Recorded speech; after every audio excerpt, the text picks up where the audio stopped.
اور ہم نے جو پیغمبر بھی بھیجا ہے تو اسی لیے بھیجا ہے کہ اللہ کے فرمان کے مطابق اس کا حکم مانا جائے. اور یہ لوگ جب اپنے حق میں ظلم کر بیٹھے تھے، اگر تمہارے پاس آتے اور اللہ سے بخشش مانگتے اور پیغمبر بھی ان کے لیے بخشش طلب کرتے تو اللہ کو معاف کرنے والا بڑا مہربان پاتے. بس تمہارے پروردگار کی قسم، یہ لوگ جب تک اپنے تنازعات میں تمہیں منصف نہ بنائیں اور جو فیصلہ تم کر دو اس سے اپنے دل میں تنگ بھی نہ ہوں بلکہ اس کو خوشی سے مان لیں، تب تک مومن نہیں ہوں گے.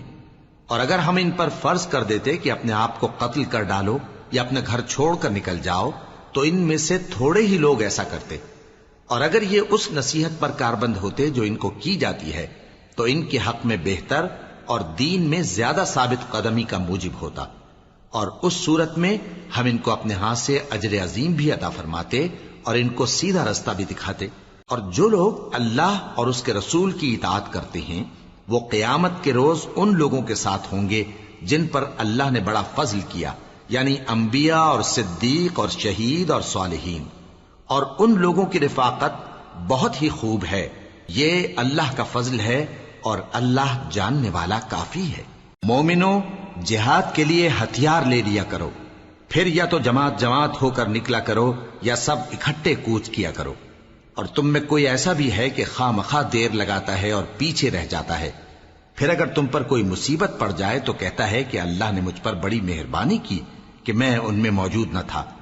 اور اگر اللہ تم پر فضل کرے تو اس طرح سے کہ گویا تم میں اس میں دوستی تھی ہی نہیں، افسوس کرتا اور کہتا ہے کہ کاش میں بھی ان کے ساتھ ہوتا تو مقصد عظیم حاصل ہوتا.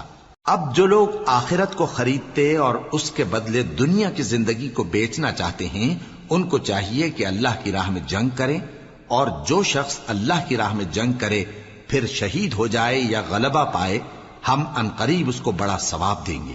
اور تم کو کیا ہوا ہے کہ اللہ کی راہ میں اور ان بے بس مردوں اور عورتوں اور بچوں کی خاطر نہیں لڑتے جو دعائیں کیا کرتے ہیں کہ اے پروردگار ہم کو اس شہر سے جس کے رہنے والے ظالم ہیں نکال کر کہیں اور لے جا، اور اپنی طرف سے کسی کو ہمارا حامی بنا اور اپنی ہی طرف سے کسی کو ہمارا مددگار مقرر فرما. جو مومن ہیں وہ تو اللہ کی راہ میں لڑتے ہیں، اور جو کافر ہیں وہ شیطان کی راہ میں لڑتے ہیں. سو تم شیطان کے مددگاروں سے لڑو اور ڈرو مت، کیونکہ شیطان کا داؤ کمزور ہوتا ہے. بھلا تم نے ان لوگوں کو نہیں دیکھا جن کو پہلے یہ حکم دیا گیا تھا کہ اپنے ہاتھوں کو جنگ سے روکے رہو اور نماز پڑھتے اور زکات دیتے رہو، پھر جب ان پر جہاد فرض کر دیا گیا تو بعض لوگ ان میں سے لوگوں سے یوں ڈرنے لگے جیسے اللہ سے ڈرا کرتے ہیں، بلکہ اس سے بھی زیادہ، اور کہنے لگے کہ اے اللہ تو نے ہم پر جہاد جلد کیوں فرض کر دیا، تھوڑی مدت اور ہمیں کیوں مہلت نہ دی. اے پیغمبر ان سے کہہ دو کہ دنیا کا فائدہ بہت تھوڑا ہے اور بہت اچھی چیز تو پرہیزگار کے لیے نجات آخرت ہے، اور تم پر دھاگے برابر بھی ظلم نہیں کیا جائے گا. اے جہاد سے ڈرنے والو، تم کہیں رہو، موت تو تمہیں آ کر رہے گی، خواہ مضبوط قلعوں میں رہو.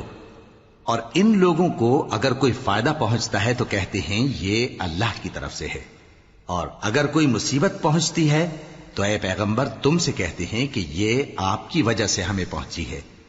کہہ دو کہ رنج و راحت سب اللہ ہی کی طرف سے ہے.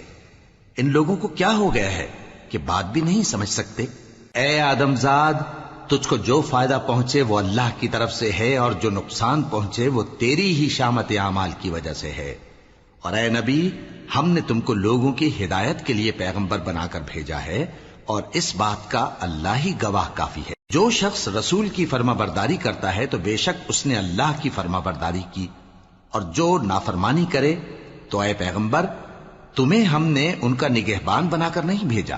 اور یہ لوگ منہ سے تو کہتے ہیں کہ آپ کی فرما برداری دل سے منظور ہے، مگر جب تمہارے پاس سے چلے جاتے ہیں تو ان میں سے بعض لوگ رات کو تمہاری باتوں کے خلاف مشورے کرتے ہیں، اور جو مشورے یہ کرتے ہیں اللہ ان کو لکھ لیتا ہے.